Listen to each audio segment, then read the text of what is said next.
தமிழகத்தில் வடகிழக்கு பருவமழை தீவிரமடைந்து வரும் நிலையில் 22ஆம் தேதி பல்வேறு மாவட்டங்களுக்கு ரெட் அலர்ட் எச்சரிக்கை விடுக்கப்பட்டுள்ளது. தென்மேற்கு வங்கக்கடல் பகுதிகளில் காற்றழுத்த தாழ்வு பகுதி உருவாகி ஆழ்ந்த காற்றழுத்த தாழ்வு பகுதியாக அதே பகுதிகளில் நிலவுகிறது. அரபிக்கடல் மற்றும் வங்கக்கடலில் நிலவி வரும் குறைந்த காற்றழுத்த தாழ்வு பகுதி மேலும் வலுவடைய உள்ளது. இதனால் தமிழகம் மற்றும் புதுவையில் கனமழை முதல் மிக கனமழைக்கு வாய்ப்பு உள்ளதாக சென்னை வானிலை ஆய்வு மையம் தெரிவித்துள்ளது. அக்டோபர் 22ஆம் தேதி 4 மாவட்டங்களுக்கு ரெட் அலர்ட், 11 மாவட்டங்களுக்கு ஆரஞ்சு அலர்ட் எச்சரிக்கை கொடுக்கப்பட்டுள்ளது. செங்கல்பட்டு, விழுப்புரம், கடலூர், மயிலாடுதுறை மாவட்டங்களுக்கு ரெட் அலர்ட் எச்சரிக்கை கொடுக்கப்பட்டுள்ளது. சென்னை, திருவள்ளூர், காஞ்சிபுரம், ராணிப்பேட்டை, திருவண்ணாமலை, கள்ளக்குறிச்சி, அரியலூர், பெரம்பலூர், தஞ்சாவூர், திருவாரூர், நாகை மாவட்டங்களுக்கு ஆரஞ்சு அலர்ட் கொடுக்கப்பட்டுள்ளது.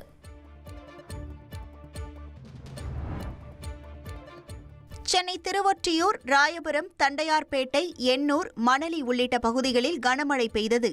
இதனால் வாகன ஓட்டிகள் கடும் சிரமத்திற்கு ஆளாகினர்.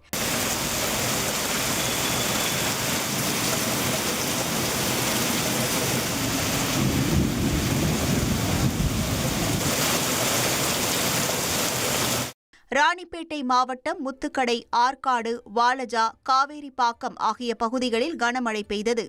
இதனால் மக்கள் அத்தியாவசிய பொருட்களை வாங்க வெளியே வர முடியாத நிலை ஏற்பட்டது.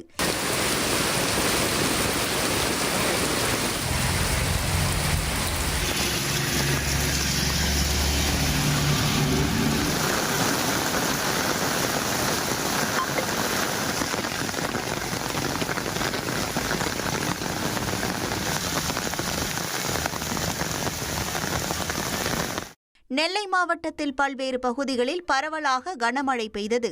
ஒரு சில இடங்களில் மழைநீர் தேங்கியதால் பொதுமக்கள் மற்றும் வாகன ஓட்டிகள் கடும் சிரமத்திற்கு ஆளாகினர்.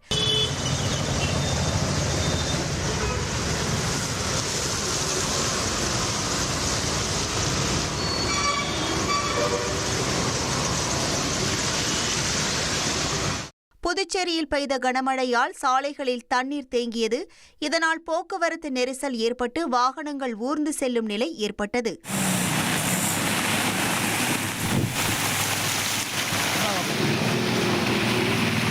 பூந்தமல்லி மற்றும் அதன் சுற்றுவட்டார பகுதிகளில் கனமழை பெய்தது. இதனால் தெருக்கள் முழுவதும் கழிவு நீருடன் மழைநீர் சூழ்ந்த நிலையில் தொற்றுநோய் பரவும் அபாயம் ஏற்பட்டுள்ளது.